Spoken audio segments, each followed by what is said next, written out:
vers Jésus, lève les yeux, contemple son visage merveilleux, et les choses de la terre pâliront peu à peu, si tu lèves vers Jésus les yeux. 1 Pierre chapitre 4 versets 1 et 2.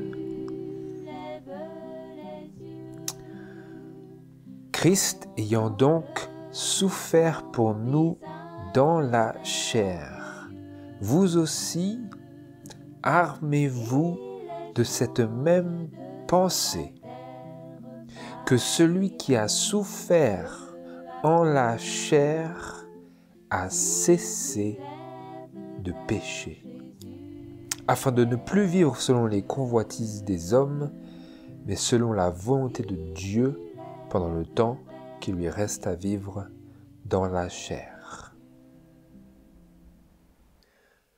Bonjour à tous frères et sœurs, bonjour et bon sabbat, que le Seigneur vous bénisse. Aujourd'hui, je voulais partager avec vous quelque chose qui je pense est nécessaire parce que il y a plusieurs mois, j'ai partagé un message qui s'intitulait « La pluie de l'arrière-saison depuis 1888 ». Et tout récemment, nous avons eu dans notre conférence, notre brève conférence, surtout dans l'étude principale qui était la première, il a été fait allusion, encore une fois, au message de 1888, qui, si vous vous en rappelez, mentionnait la révélation de la justice de Christ. Et nous avons vu, à travers ces autres citations de l'Esprit de prophétie, que ce message n'était autre que le début de cet autre ange d'Apocalypse chapitre 18, versets 1 à 3, qui était également qui était lui-même le grand cri du troisième ange. Et donc cela pose beaucoup de poids, de plus en plus de poids à la lumière de tout ce que nous avons vu récemment et que nous avions déjà vu il y a plusieurs mois dans cette étude depuis 1888. Et aujourd'hui, j'aimerais que nous faisions un retour sur 1888 et le message qui a eu lieu à cette date au sein de l'Église adventiste. Et donc, pourquoi est-ce que c'est si important? Pourquoi est-ce que 1888 est si important? Pourquoi le message qui a eu lieu en 1888 a-t-il une telle importance? C'est ça que j'aimerais que nous puissions aujourd'hui être en mesure de répondre pour nous-mêmes. Pas simplement d'entendre la réponse, d'entendre quelqu'un nous donner la réponse, mais que nous puissions arriver à saisir et dire « Ah, c'est de ça dont il s'agit. C'est de ça dont il s'agit. » Parce que c'est intéressant, mais aujourd'hui, d'ailleurs, c'est ce que nous avions vu, mais j'aimerais aussi quand même réitérer le fait qu'aujourd'hui même, si vous allez dans le site officiel du mouvement de réforme, parmi les études principales du mouvement de réforme qui aident à comprendre les origines historiques et prophétiques du mouvement de réforme des adventistes du 7e jour, vous voyez en premier lieu, l'une des premières études, c'est l'étude sur 1888. Et ce qui est tout particulièrement présenté, ce sont les déclarations de Sir White présentant justement ce message et l'impact de ce message et comment ce message a été reçu, à savoir par les dirigeants de l'Église adventiste à l'époque. Et nous y voyons que le message n'a pas été bien reçu, qu'il a été en grande partie rejeté par certains qui l'avaient rejeté ensuite s'y sont réconciliés, mais la plupart ne l'ont jamais accepté. Mais nous voyons cela sur la page et les déclarations officielles du mouvement de réforme, mais vraiment, en fait, comme d'ailleurs nous pouvons le voir maintenant, hein, à la lumière des déclarations qui ont été faites en 1987 et 1999, vraiment, nous n'avons pas compris l'esprit. L'esprit n'a pas été vraiment compris. Et c'est ce que j'aimerais que nous puissions contempler aujourd'hui. Pourquoi est-ce si important? Parce que de toute évidence, nous n'avions pas compris pourquoi c'était si important. Parce que quand quelqu'un est arrivé pour présenter le réel esprit de 1888, là ils se sont mis à dire « Ah non, ça, on ne croit pas à ça. » Vous comprenez?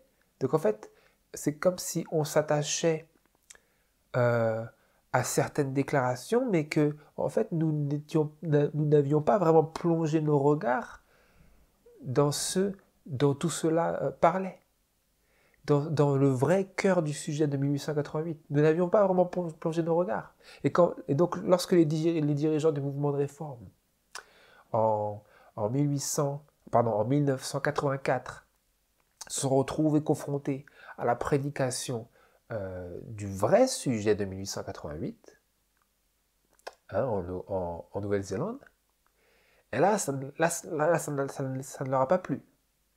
Pourquoi? C'est parce qu'on arrivait à trouver l'origine de l'existence du mouvement de réforme dans le message de 1888 à travers les déclarations de l'esprit de prophétie, mais on n'avait pas pour autant contemplé toute la magnitude, toute l'ampleur et tout l'impact personnel du message de 1888. Et donc j'aimerais que nous puissions aujourd'hui, là je viens de faire un petit récapitulatif, maintenant j'aimerais que nous nous tournions vers quelques questions auxquelles nous allons essayer de pouvoir répondre à travers les déclarations de l'esprit de prophétie que nous allons lire en suivant. Donc ici je fais appel à votre raisonnement, à votre attention, pour que vous soyez attentifs à ce que nous allons lire, pour que vous puissiez répondre intelligemment aux questions. Pas juste que vous attendiez que Victor donne les réponses, mais que nous réfléchissions à pourquoi est-ce que c'est ceci, et si telle est la réponse à la question, alors est-ce que j'y crois? Et si j'y crois, à quel point est-ce que j'y crois? C'est ça que j'aimerais que ce à quoi j'aimerais que nous réfléchissions ici. Donc, j'ai noté 3 questions, et au fur et à mesure que nous avançons, peut-être nous allons en rajouter une 4e et une 5e. Mais déjà, focalisons-nous, tout d'abord, sur ces 3 premières questions. Premièrement, première question, que s'est-il passé de si particulier en 1888? Que s'est-il passé de si particulier en 1888? C'est la première question. Notez bien ici, nous allons y revenir, mais notez bien. Essayez de bien absorber. Deuxième question, quelle importance avait le message qui fut alors présenté? Quelle importance avait le message qui fut alors présenté à cette date? Troisième question, des personnes particulières ont-elles été choisies pour communiquer ce message? Est-ce que nous voyons dans l'inspiration des personnes particulières qui sont mentionnées comme ayant été choisies pour communiquer ce message? Je veux dire choisies par Dieu pour communiquer ce message au peuple de Dieu. Et donc pour répondre à cette question, j'aimerais que nous nous tournions vers la déclaration du livre Événements des derniers jours, à la page 151, et premièrement, paragraphe 2 pour commencer. Et je lis. Le Seigneur dans sa grande... Faites bien attention ici, frères et sœurs, parce que nous essayons de répondre aux questions intelligemment. D'accord? Donc, là, nous sommes en train de lire l'esprit de prophétie, le témoignage de Jésus, et nous voulons des réponses à nos questions, pas simplement pour savoir dans notre intellect, mais pour pouvoir cogiter à l'impact des réponses que nous sommes en train de recevoir pour notre vie quotidienne. Hein? En quoi cela va impacter ma propre vie quotidiennement, les réponses que je suis en train de recevoir aux questions que nous venons d'énumérer juste avant. Je lis. Le Seigneur, dans sa grande miséricorde, a envoyé un précieux message à son peuple par les frères Wagner et Jones.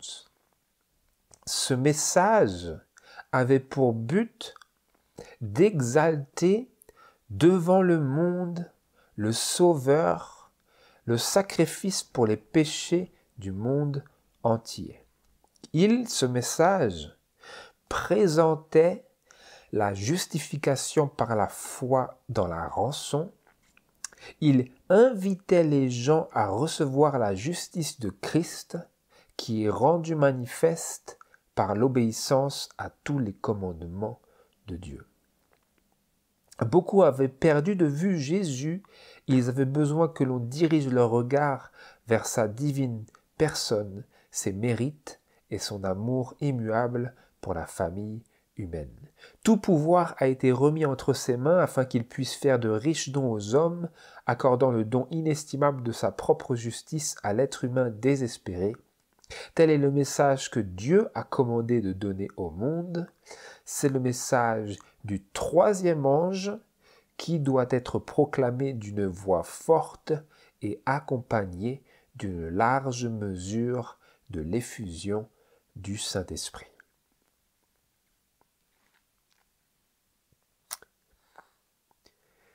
Est-ce que vous avez relevé certaines choses?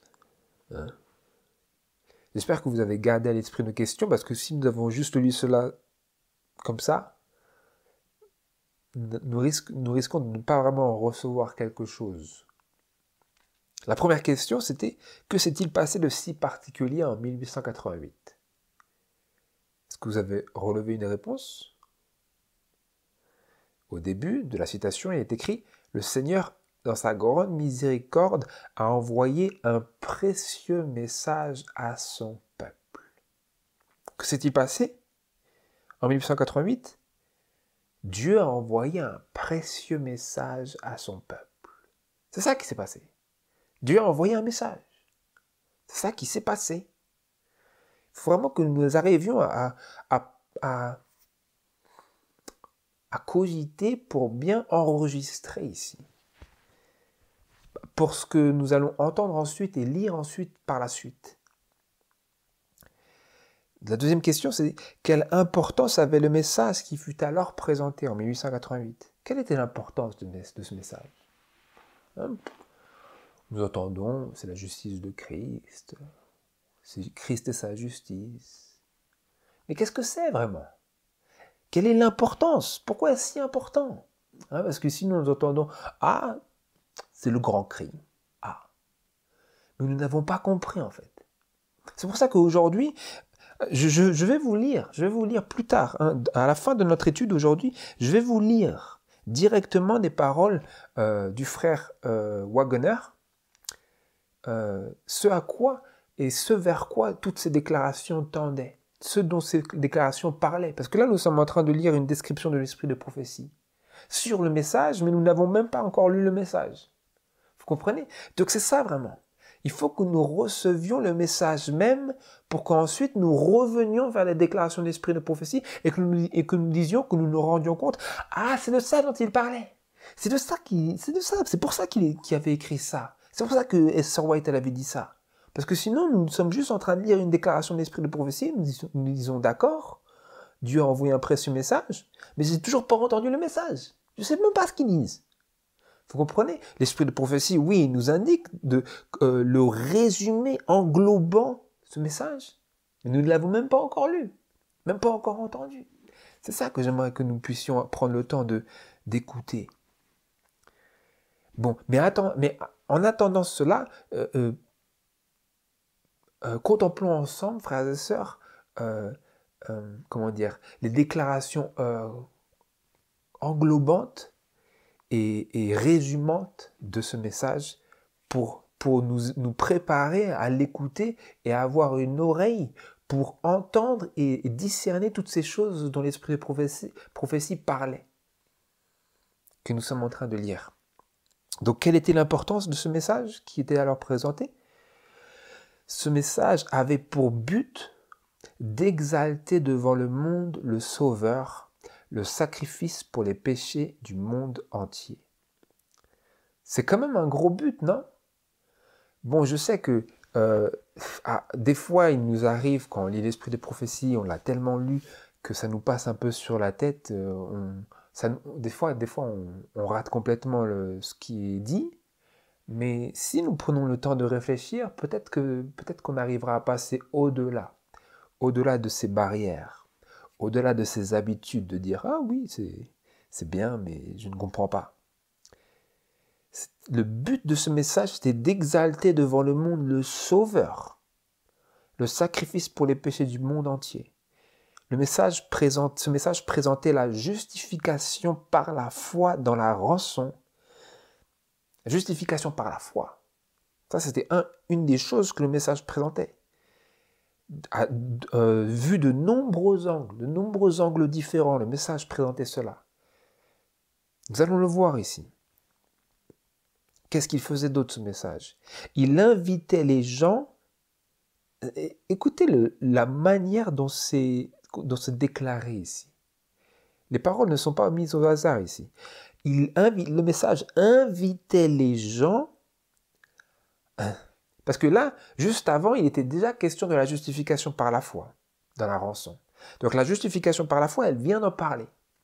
Mais là, il est écrit que le message invitait les gens à recevoir la justice de Christ, qui est rendue manifeste par l'obéissance à tous les commandements de Dieu. Donc, le message présentait la justification par la foi dans la rançon qui est Christ, mais plus que cela, il invitait les gens à recevoir la justice de Christ. Donc là, il s'agissait de la justice impartie, de la justice transmise, de la justice communiquée. Pas simplement de la justice imputée par la foi, mais de la justice communiquée. Et le message invitait le peuple de Dieu à recevoir la justice de Christ comme cela. Dans une telle dimension que la justice qui appartient à Dieu, qui appartient à Christ, que Christ a manifesté dans sa vie, puisse devenir la nôtre, tandis que nous la recevons, de manière à ce qu'elle soit rendue manifeste par une obéissance à tous les commandements de Dieu. Vous voyez l'ampleur du message? Vous voyez quelle importance avait ce message qui fut alors présenté? Et la troisième question, qui est relativement évidente, mais qu'on devrait quand même souligner, c'est: des personnes particulières ont-elles été choisies pour communiquer ce message? Qui c'était? Nous avons lu au début: le Seigneur, dans sa grande miséricorde, a envoyé un précieux message à son peuple par les frères E.J. Waggoner et A.T. Jones. Par les frères Waggoner et Jones. C'est ces deux hommes-là que Dieu a choisis pour envoyer ce précieux message. Ou plutôt, je devrais dire, Dieu a envoyé ce précieux message par ces frères-là. Vous comprenez? Donc c'est assez clair ici. Le message a été envoyé à travers ces frères-là. Il n'y a personne d'autre qui est énuméré, qui est listé ici. C'est ces deux hommes-là que Dieu a utilisés pour communiquer et envoyer et apporter ce message et révéler ce message à son peuple, au peuple adventiste. Vous comprenez? Donc, ça revient sur notre question numéro 2, à savoir, quelle est l'importance de ce message? Et à quel point ce message est distinct de tout autre message. Vous comprenez? Donc là, nous venons de voir les réponses à nos 3 questions. Et ce que nous voulons faire ensuite, pour élargir maintenant la réponse à cette question 1 et cette question 2 et cette question 3, c'est lire une autre déclaration de l'esprit de prophétie que nous trouvons dans le livre The Ellen G. White Materials of 1888, qu'on appelle aussi brièvement 1888 Materials, à la page 348 et au paragraphe 4, encore une fois, ce sera disponible, comme d'habitude, dans le PDF. 1888 Materials, 348, paragraphe 4. Voilà ce que Sir White, elle, disait en rapport direct à ce message de 1888. Nous sommes en train ici, frères et sœurs, de faire un retour sur 1888 à travers les déclarations de l'esprit de prophétie pour comprendre pourquoi est-ce que c'est si important. Pourquoi est-ce que c'est si important? Nous allons y revenir. Et là, je lis maintenant dans cette citation. Elle disait, « On m'a posé la question, que pensez-vous de cette lumière que ces hommes, elle parlait de Jones et Waggoner, que ces hommes présentent. On lui posait la question. Que pensez-vous de cette lumière que ces hommes présentent? Qu'en pensez-vous, Sir White? Elle répond, eh bien, c'est ce que je vous présente depuis 45 ans. Les charmes incomparables de Christ. Comprenez? Ça faisait 45 ans qu'elle présentait ce message. Mais quand le message est arrivé par les frères Jones et Waggoner, les gens ne savaient pas s'il fallait le recevoir ou le rejeter. Parce qu'ils avaient l'impression qu'ils ne l'avaient jamais entendu. C'est intéressant ici. Écoutez ce qui est écrit juste après. Je relis. Elle a répondu, « Eh bien, c'est ce que je vous présente depuis 45 ans. Les charmes incomparables de Christ. C'est ce que j'ai essayé de présenter à vos esprits. » Pendant 45 ans, Sir White a essayé de présenter ce message, ou plutôt cette lumière, aux esprits du peuple de Dieu. Ensuite, elle continue. Lorsque le frère Waggoner a exposé ses idées à Minneapolis, donc à la conférence de Minneapolis, en 1888, lorsque le frère Waggoner a exposé ses idées à Minneapolis, c'était la première fois que j'entendais un enseignement clair sur ce sujet de la bouche d'un être humain, à l'exception des conversations entre mon mari et moi-même. Vous comprenez? Donc, en résumé, avant d'entendre le frère Waggoner, c'était la première fois qu'elle entendait quiconque, exprimer ce sujet d'une manière aussi claire à son intelligence que cela l'avait été dans ses entretiens personnels avec son mari, James White. Hormis ses entretiens personnels avec son mari, jamais elle avait entendu quelqu'un l'exprimer aussi clairement avant le frère Waggoner. Vous comprenez? Vous comprenez ici, frères et sœurs? Ce n'est pas rien.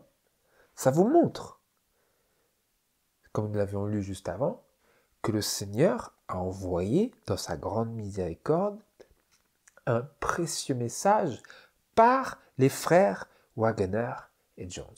Par les frères. Sir White avait essayé pendant 45 ans, mais hormis ses entretiens avec son mari, jamais elle avait entendu quelqu'un le dire comme Waggoner l'avait dit et présenté. Pourquoi? Parce que Dieu donnait une lumière à travers ces deux hommes.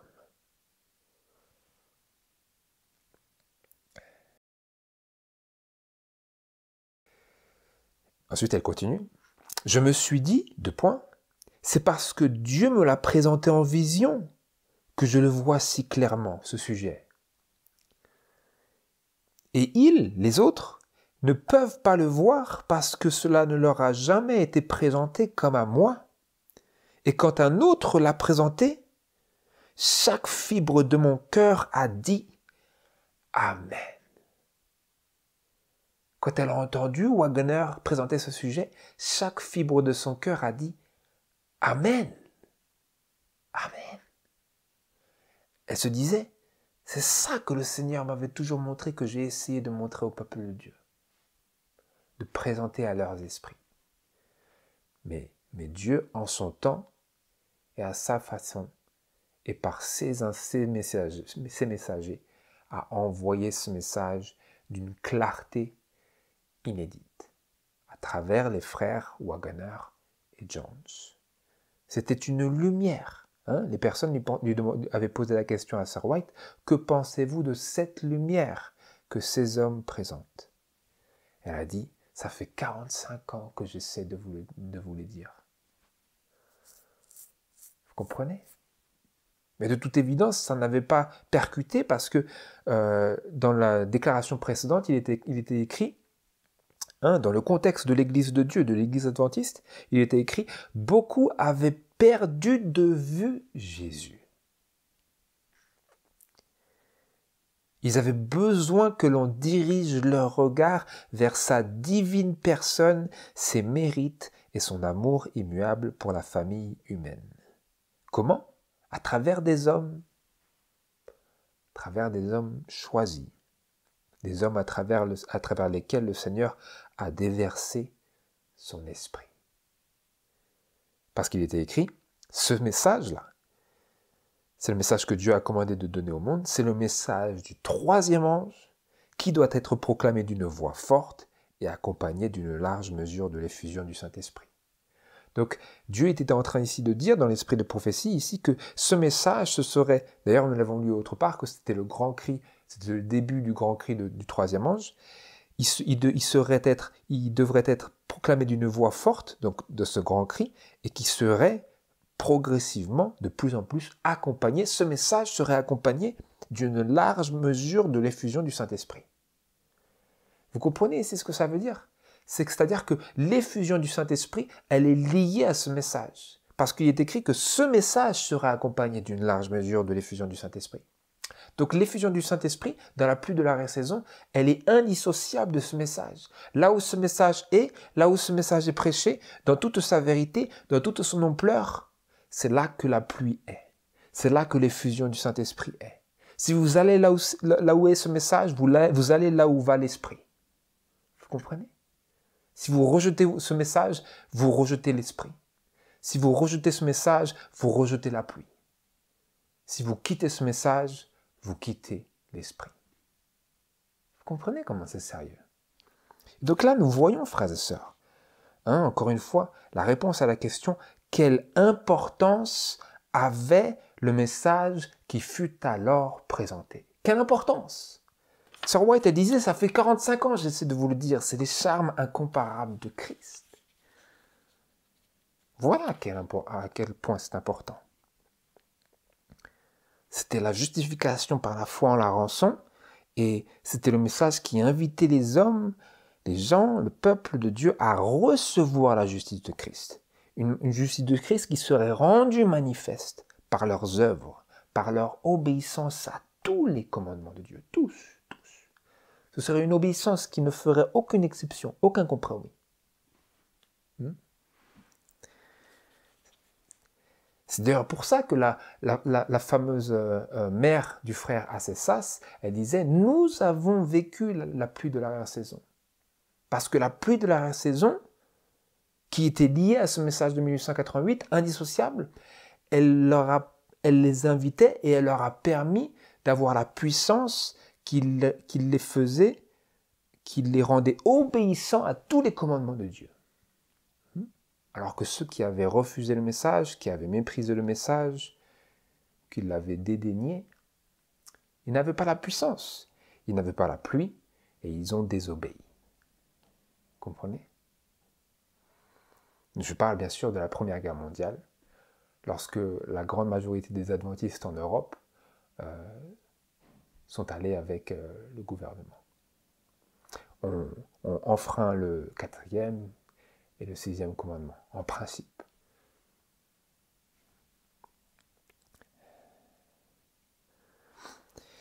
J'aimerais lire une autre déclaration de l'Esprit de prophétie, encore une fois, qui se trouve dans le livre 1888 Materials, cette fois-ci à la page 608 et au paragraphe 2. Encore une fois, Sir White pose la question suivante, en rapport avec ce message qui fut présenté par ces deux frères. Elle dit, la question qui se pose, c'est, Dieu a-t-il envoyé la vérité? Elle dit, est-ce que Dieu a envoyé la vérité? Est-ce que Dieu il se moque de nous? Est-ce que nous nous sommes trompés? Dieu a-t-il envoyé la vérité? Dieu a-t-il suscité ces hommes pour proclamer la vérité? Je dis que oui. Dieu a envoyé des hommes pour nous apporter la vérité que nous n'aurions pas eue s'il n'avait pas envoyé quelqu'un pour nous la transmettre. Littéralement, s'il n'avait pas envoyé quelqu'un pour nous l'apporter.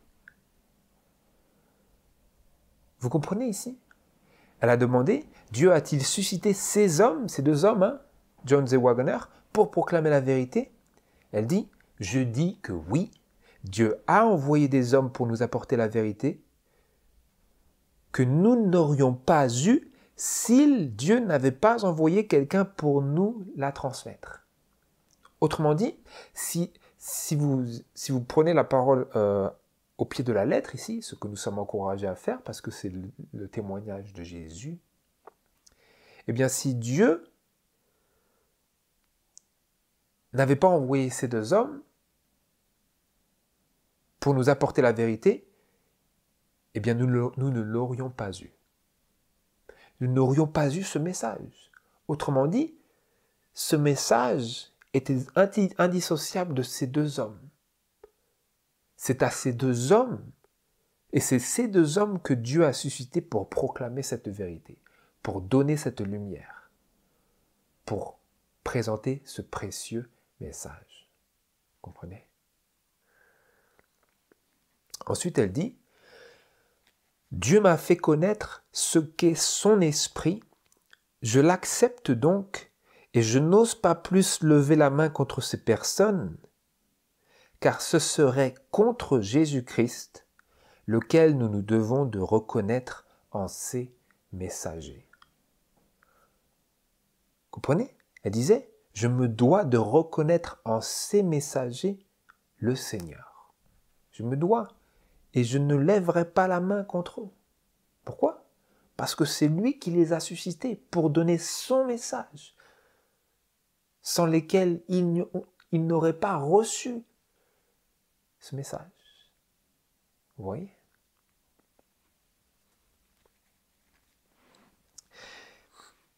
Donc je pense que ça rend assez clair la réponse à nos questions. Et maintenant, j'aimerais que nous puissions réfléchir davantage ici, frères et sœurs, en lien avec le message du troisième ange. Parce que nous avions lu dans notre déclaration précédente que ce message de 1888, ce n'était autre que le message du troisième ange, qui doit être proclamé d'une voix forte, etc., comme nous venons de lire. C'est le message du troisième ange. C'est quand même une déclaration assez ample, assez sérieuse et assez large. Et en rapport avec cela, cette déclaration, j'aimerais que nous réfléchissions. Quel est le poids des enseignements qui furent présentés par les frères Waggoner et Jones à la conférence générale de Minneapolis en 1888 et qui continuèrent à être présentés dans les années suivantes? Quel est le poids de ces enseignements-là, qui ne se sont pas arrêtés en 1888, mais qui ont continué par la suite. Parce que de 1888, en réalité, nous n'avons que très peu de traces écrites.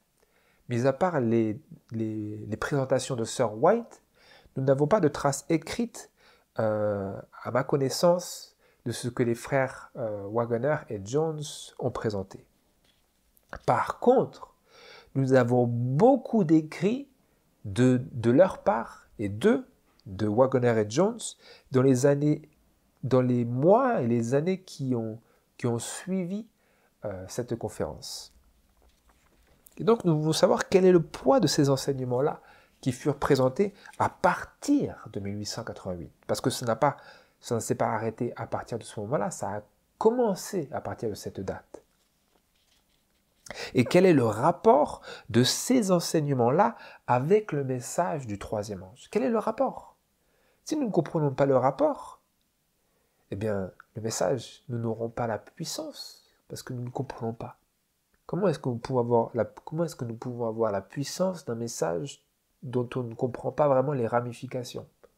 On nous dit, le message 1888, c'est important, mais je n'ai pas compris. C'est quoi le rapport? C'est ça que j'aimerais que... c'est à cette interrogation que j'aimerais que nous puissions répondre ici.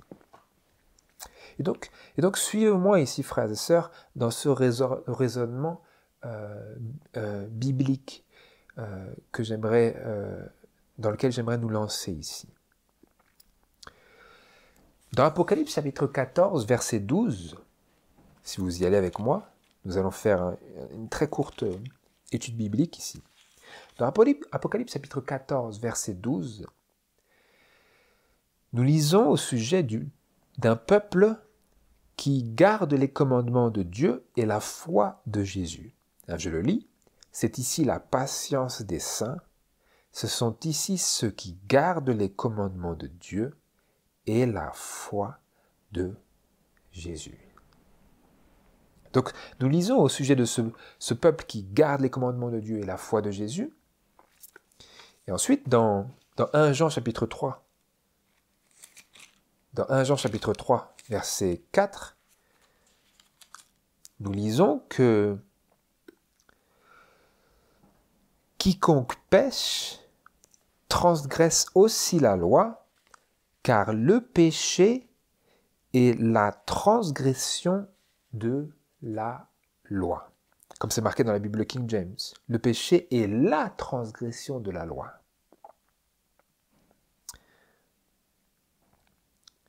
À savoir, la transgression des commandements. Le péché est la transgression de la loi, nous parlons de la loi de Dieu, et donc le péché est la transgression des commandements de Dieu. Suivez le raisonnement. Donc, pour que ce peuple-là, d'Apocalypse chapitre 14, pour que ce peuple arrive à cette condition de ceux qui gardent les commandements de Dieu, qui n'est autre que la loi de Dieu, il faut pour cela qu'ils ne pêchent plus. Puisque quiconque pêche transgresse les commandements. Vous comprenez? Vous voyez la logique? Donc pour qu'ils arrivent à cette condition, il faut qu'ils aient arrêté de pécher. Parce que tant qu'ils pêchent, ils ne peuvent être ce peuple qui garde les commandements de Dieu. Donc pour être ce peuple qui garde les commandements de Dieu, il faut qu'ils aient cessé de pécher, parce que celui qui pêche transgresse la loi, et la loi, ce n'est autre que les commandements de Dieu. Il faut qu'ils ne pêchent plus, il faut qu'ils aient obtenu la victoire sur le péché, qu'ils aient cessé, arrêté de pécher. C'est là que la foi de Jésus entre en jeu, et c'était là la raison du message de 1888. Vous m'avez suivi ici?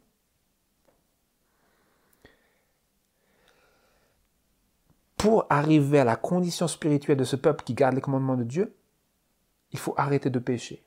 Mais pour arrêter de pécher, il faut la foi de Jésus. Mais pourquoi est-ce que Jésus avait une foi qui permet d'arrêter de pécher? Et en quoi l'exemple de Jésus est significatif pour nous? Jésus avait-il une chair une nature semblable à la nôtre. Vous voyez, c'est ça que tout le train de pensée qui est engendré par la réflexion sur le troisième ange qui a été présenté par le message de 1888. Le message de 1888 a engendré tout ce train de pensée en lien direct avec les paroles d'Apocalypse chapitre 14 verset 12 au sujet de ce peuple qui est présenté comme se tenant sur la montagne de Sion avec l'agneau, étant sans tache et sans fraude dans leur bouche. Ils sont arrivés à ce stade, qu'ils sont sans péché, qu'ils gardent les commandements de Dieu, la foi de Jésus. Par la grâce de Dieu cristallisée ici, cette brève méditation que nous avons eue, j'aimerais que nous prenions un temps maintenant pour écouter directement le message de la bouche d'un des messagers. Pour cela, j'ai traduit un extrait, une partie d'un espèce de sermon qui fut présenté lors de la conférence générale de 1901. À l'époque, c'était des conférences générales qui duraient plusieurs jours. Et cette présentation a eu lieu le 22 avril. Et la référence, c'est 22 avril 1901, General Conference Bulletin, page 403, jusqu'à la page 405. C'était les paroles de Elliott J. Waggoner. Je lis. Écoutez bien, frères et sœurs, parce que là, nous venons maintenant au message. Nous avons entendu parler du message, nous avons appris ce que Dieu disait au sujet du message, ce que la servante du Seigneur disait au sujet de ce message. Et maintenant, nous voulons entendre ce message de la bouche de ces messagers. Je lis. Après avoir pris la parole la dernière fois que j'étais ici, on m'a remis 2 questions, et je pourrais les lire maintenant. L'une d'entre elles dit ceci, 2 points.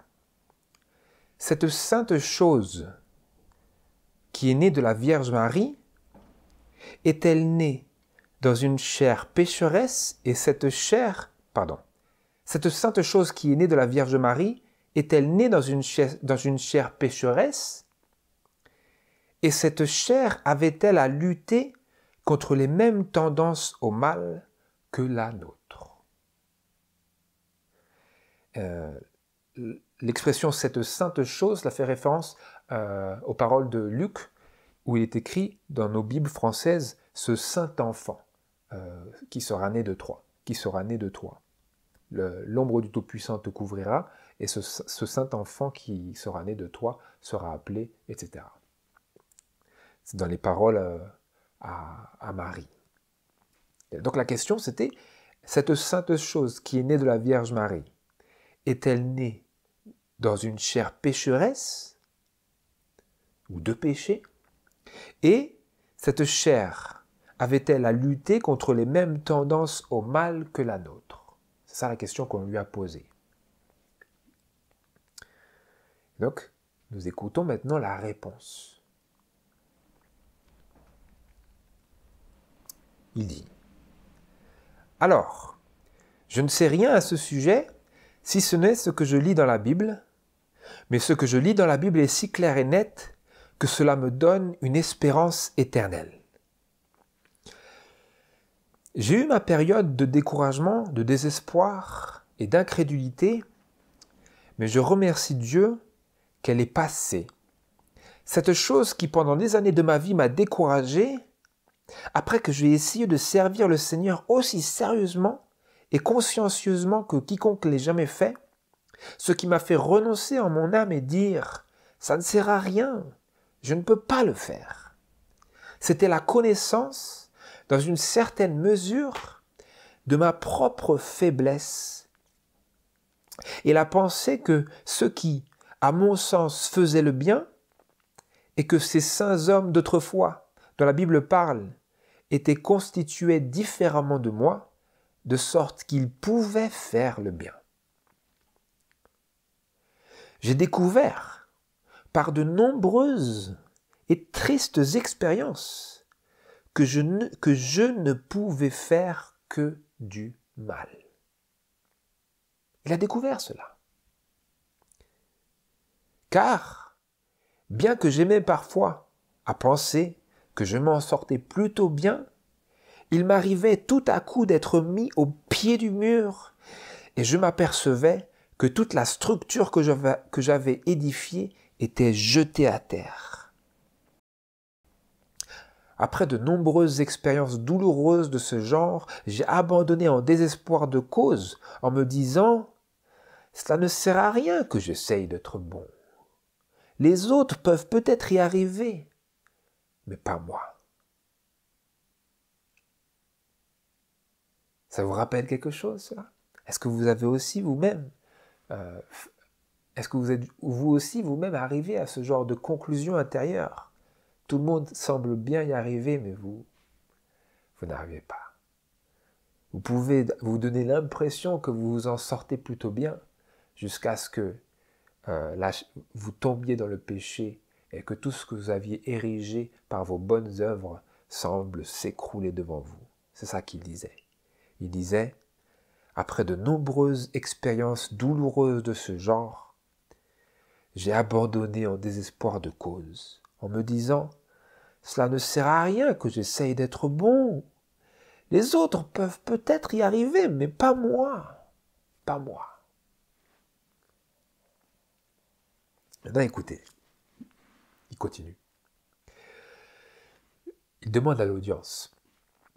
Je vous le demande.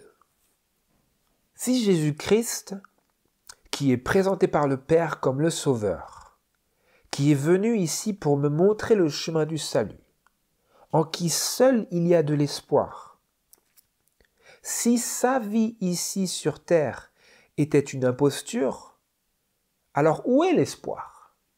Une voix dit, il n'y en a plus. Il continue. Mais, dites-vous, cette question présuppose tout le contraire du fait que sa vie était une imposture, car elle présuppose qu'il était parfaitement saint, si saint qu'il n'a jamais eu même le moindre mal à affronter. Il continue, il répond à cette question rhétorique. C'est de cela dont je parle.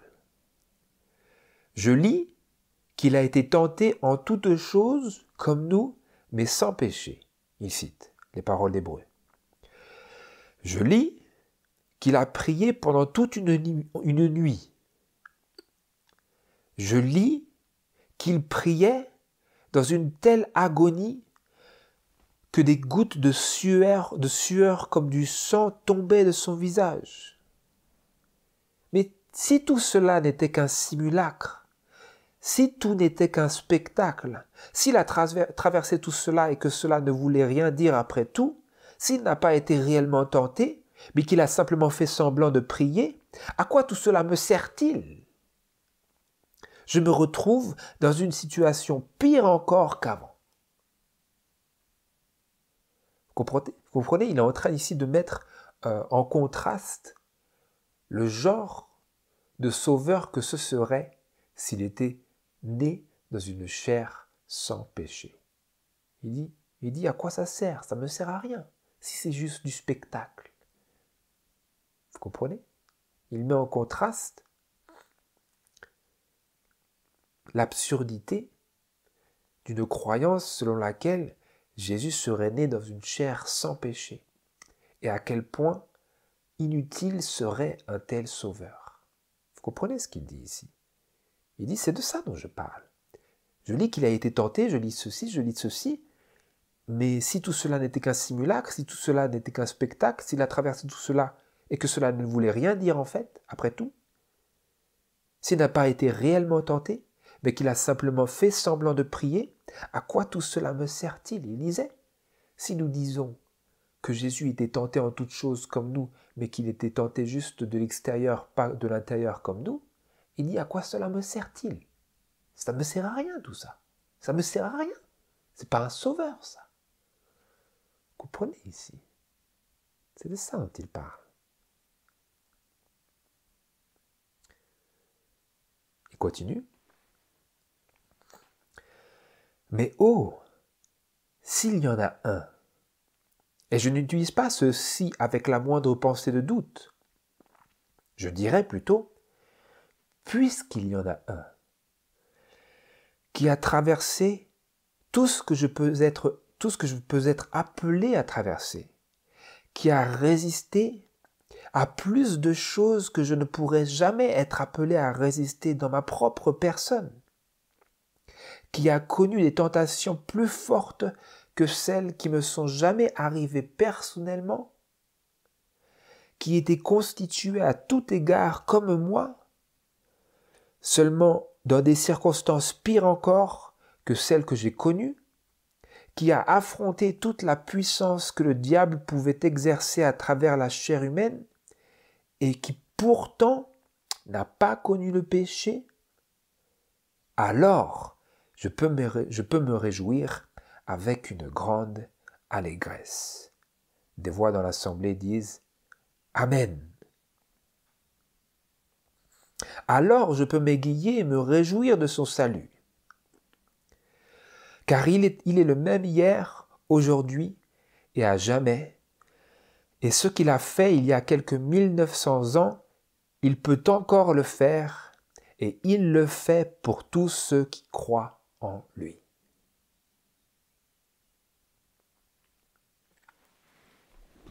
Ensuite, il poursuit. Avant de poursuivre avec ce passage, laissez-moi vous montrer l'idée qu'il y a dans cette question. Vous l'avez en tête. Christ, cette sainte chose qui est née de la Vierge Marie, est-il né dans une chair pécheresse? Avez-vous déjà entendu parler de la doctrine catholique romaine de l'Immaculée Conception? Il pose la question. Avez-vous déjà entendu parler de la doctrine catholique romaine de l'Immaculée Conception? Et savez-vous ce que c'est? Certains d'entre vous ont peut-être supposé, en l'entendant, que cela signifiait que Jésus-Christ était né sans péché. Ce n'est pas du tout cela le dogme catholique. La doctrine de l'Immaculée Conception veut que Marie, la mère de Jésus, est née sans péché. Pourquoi? Demande-t-il. En apparence, pour magnifier Jésus, élever Jésus.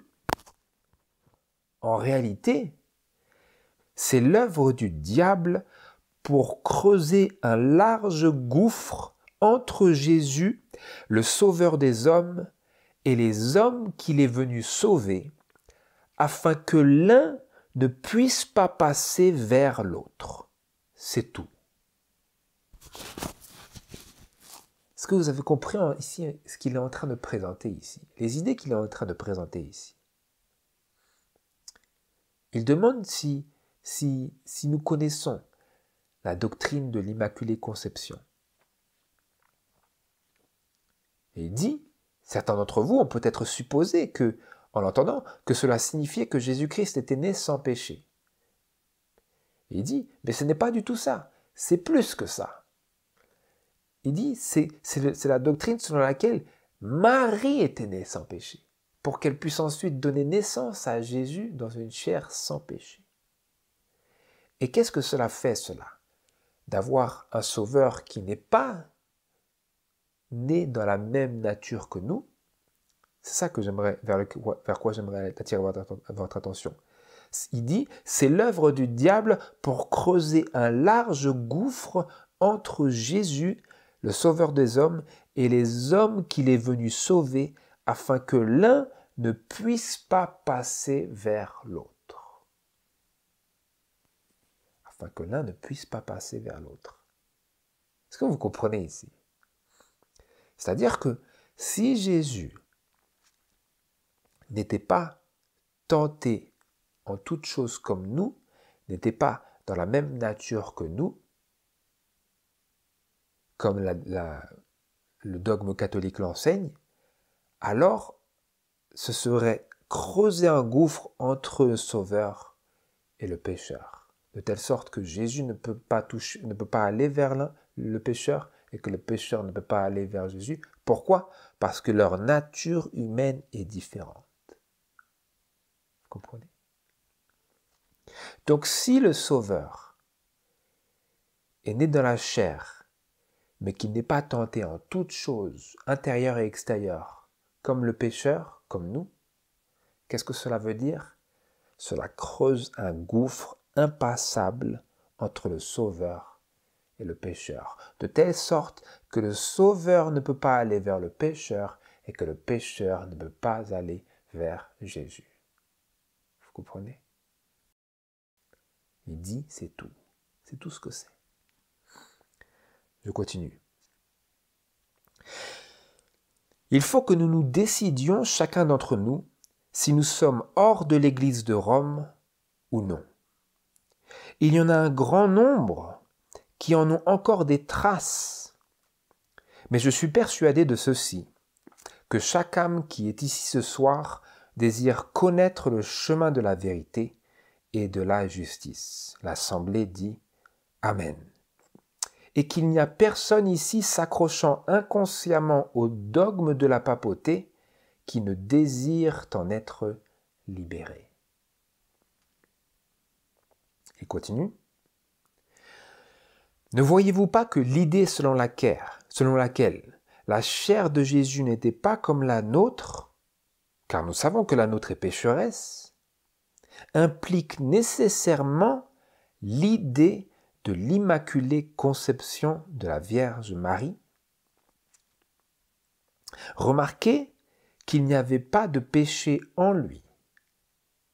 Mais le mystère de Dieu manifesté en chair, la merveille des siècles, l'émerveillement des anges, cette chose qu'ils désirent encore aujourd'hui comprendre et dont ils ne peuvent se faire une idée juste, sinon parce que l'Église leur enseigne, c'est la manifestation parfaite de la vie de Dieu dans sa pureté sans tache au cœur de la chair pécheresse. L'Assemblée dit Amen. Oh, c'est une merveille, n'est-ce pas? Il continue. Supposons que nous partons un instant de l'idée que Jésus était si distinct de nous, c'est-à-dire si différent de nous, qu'il n'avait dans sa chair rien à combattre. Supposons, dit-il. C'était une chair sans péché. Alors bien sûr, vous voyez que le dogme catholique romain de l'Immaculée Conception s'ensuit inévitablement. Mais pourquoi s'arrêter là? Marie étant née sans péché, alors bien sûr, sa mère aussi avait une chair sans péché. Mais vous ne pouvez pas vous arrêter là. Il faut remonter à sa mère, et ensuite à sa mère, et à sa mère, et à ses parents, et ainsi de suite jusqu'à Adam. Et le résultat? Il n'y a pas eu de chute.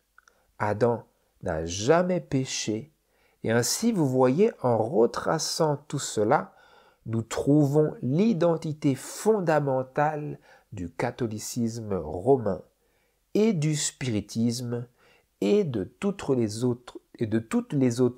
autres fausses doctrines, de l'évolution aussi, qui prétendent qu'il n'y a jamais eu de chute, mais seulement une ascension. L'idée spiritiste selon laquelle tout en l'homme est juste et bon, et l'homme est Dieu lui-même. Vous voyez qu'on en arrive là quand vous remontez à la source.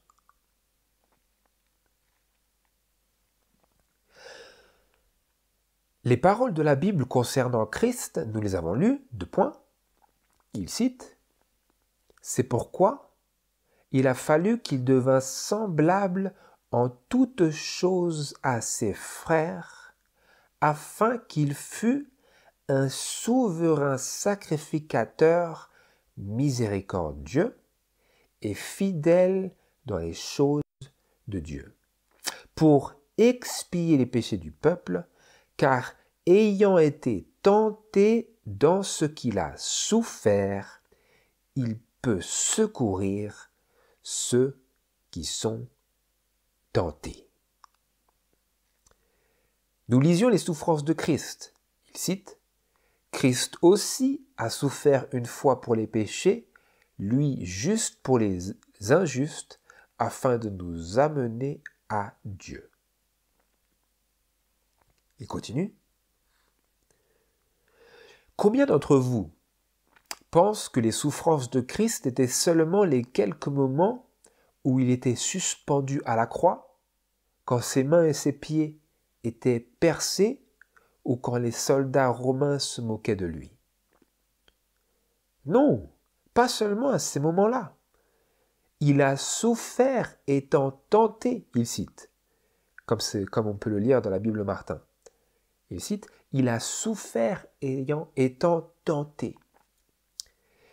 Jésus-Christ n'a pas moins souffert lorsque, après son baptême, il fut tenté par le diable dans le désert pendant 40 jours et 40 nuits, que lorsque, plus tard, dans le jardin, il souffrit et fut tenté. Hein? Il dit, il n'a pas moins souffert quand il était tenté dans le désert que quand dans le jardin il souffrit et fut tenté. Il est en train de tout ramener ici, vous voyez, pour effacer ces traces du catholicisme en nous. Parce qu'il disait, il faut que nous décidons aujourd'hui si nous sommes hors de l'Église de Rome ou non.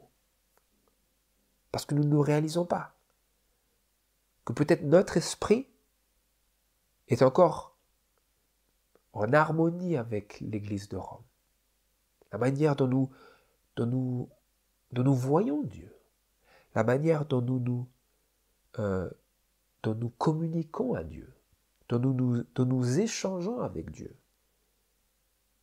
dont nous nous relationnons avec Dieu. Il est en train ici de mettre les choses en perspective, vous voyez? De dire que Jésus a tout autant souffert quand il était tenté que lorsqu'il souffrait jusqu'à en transpirer des grumeaux de sang. Parce que la souffrance, ce n'était pas... C'est ce qu'il montre ici. Il disait, combien d'entre vous pensent que les souffrances de Christ étaient seulement les quelques moments où il était suspendu à la croix, quand ses mains et ses pieds étaient percés, ou quand les soldats romains se moquaient de lui? Et il dit, non, pas seulement à ce moment-là. Vous voyez ici, il nous apprend que la souffrance, la souffrance de Christ, ce n'était pas physique. La souffrance de Christ, c'était avec le péché. Et le péché, c'était par la tentation. Il continue. Il a souffert étant tenté, il cite. Où a-t-il souffert? Nous le lisons dans 1 Pierre, chapitre 4, verset 1. Il cite « Christ, ayant donc souffert pour nous dans la chair, vous aussi, armez-vous de cette même... » Quelle chair? Il dit « Armez-vous de cette même pensée, que celui qui a souffert en la chair a cessé de pécher, afin de ne plus vivre selon les convoitises des hommes, mais selon la volonté de Dieu pendant le temps qui lui reste à vivre dans la chair. » Il continue. Il a été tenté dans la chair. Il a souffert dans la chair. Mais il avait une pensée qui n'a jamais consenti au péché. Ensuite, il cite les paroles de Philippiens, chapitre 2, verset 5, comme on peut les lire dans la Bible King James. Écoutez bien. « Qu'il y ait donc en vous cette même pensée qui était en Jésus-Christ. Il dit, armez-vous de cette même pensée, la pensée de Dieu, et laissez cette pensée maîtriser le corps, et vous ferez l'expérience en vous-même de ce mystère, du pouvoir que Jésus-Christ a sur toute chair, le pouvoir que Dieu lui-même a de démontrer sa propre justice parfaite dans les pires conditions possibles que le diable pourrait concevoir, et il montre ainsi sa puissance sur le diable. Est-ce que vous avez saisi ici le message? Jésus a été tenté dans la chair, il a souffert dans la chair, il a souffert étant tenté, et donc nous sommes exhortés à nous armer de cette même pensée par laquelle il régissait tout son corps et sa conscience. Vous comprenez? Parce qu'il est écrit, armez-vous de cette même pensée que celui qui a souffert dans la chair a cessé de pécher. Et Jésus nous a montré l'exemple de cela. De telle manière que le frère Waggoner, il disait, armez-vous de cette même pensée. Il lisait, Philippiens, il disait, qu'il y ait donc en vous cette même pensée qui était en Jésus-Christ. Et il y ait cette pensée que Jésus-Christ avait en lui et par laquelle il maîtrisait son corps, il assujettissait tout son corps et par laquelle il a obtenu la victoire sur le péché. En notre nom, de telle manière que nous puissions ensuite nous réclamer, non pas d'une autre chair, mais de la pensée de Christ, la pensée qui était en Christ, la nature divine. Notre chair reste cette chair de péché, mais en recevant la nature divine, en recevant la pensée qui était en Jésus-Christ, en recevant cette même pensée, nous sommes rendus capables de maîtriser et d'assujettir le corps et de faire l'expérience en nous-mêmes de ce mystère de la piété. Du pouvoir, comme il disait, du pouvoir que Jésus-Christ a sur toute chair. Comme Jésus, il le disait dans Jean chapitre 17. Il disait, le pouvoir m'a été donné sur toute chair. C'est intéressant. Nous pensons, oui, il dirige les hommes, il les gouverne. C'est pas ça que ça veut dire. Du moins, c'est pas juste ça. C'est que en obtenant la victoire sur le péché, dans la chair de péché, Jésus a obtenu le pouvoir sur toute chair, de telle sorte que si nous recevons la pensée qui était en Christ, nous obtenons le pouvoir de résister à la tentation dans la chair. La même chair que Jésus avait, que nous avons, que les patriarches avaient, et qu'Adam a commencé et a reçu après la chute. Vous comprenez? Le pouvoir que Dieu lui-même a de démontrer sa propre justice parfaite dans les pires conditions possibles que le diable pourrait concevoir, et Dieu, montre ainsi son pouvoir sur le diable. Comment est-ce que Dieu montre son pouvoir sur le diable? En Christ et en nous si nous recevons et que nous nous armons de cette même pensée. Et c'est ce que l'apôtre Paul disait, que le diable sera bientôt écrasé sous vos pieds. Comment est-ce que nous écrasons le diable sous nos pieds? En soumettant, en assujettissant notre corps, notre chair, par la puissance et le pouvoir de la pensée de Christ. Ayez les mêmes sentiments, il est écrit dans Philippiens chapitre 2 verset 5, mais j'aime beaucoup la tournure de la Bible King James qui dit « Let this mind be in you, which was also in Christ Jesus », à savoir qu'il y ait en vous cette même pensée qui était en Jésus-Christ. Cette même pensée, la pensée par laquelle il a obtenu la victoire. Et qu'est-ce que nous lisons, frères et sœurs, au sujet de ce peuple vainqueur dont Jésus a parlé dans ses paroles à Laodicée. Dans Apocalypse chapitre 3, verset 21, il a parlé du verset 14 au verset 19, il parlait à l'ange de l'église de Laodicée. Nous savons que l'ange a rejeté le message de 1888 et qu'ensuite il s'est montré infidèle lors de l'éclat de la Première Guerre mondiale. Et ensuite nous voyons la postérité de cet ange, de cette femme. Au verset 20, où il se tenait à la porte, il dit « Et je frappe. Si quelqu'un entend ma voix et m'ouvre la porte, j'entrerai chez lui, je souperai avec lui et lui avec moi. » C'est l'expérience après être sorti. Et ensuite, ce troisième mouvement ici, Jésus il dit « Celui qui vaincra, je le ferai asseoir avec moi sur mon trône, comme moi j'ai vaincu et suis assis avec mon Père sur son trône. » Donc c'est très clair ici, frères et sœurs. Jésus a vaincu la puissance du mal en résistant à la tentation par cette pensée dont il était animé. Et que nous sommes maintenant invités à revêtir et dont nous sommes appelés à nous armer pour pouvoir aussi obtenir la victoire, afin que nous puissions aussi nous asseoir avec lui sur le trône de la divinité, dans la famille du ciel, parmi les 144 000. Puissions-nous, frères et sœurs, nous armer de cette pensée qui était aussi en Jésus-Christ.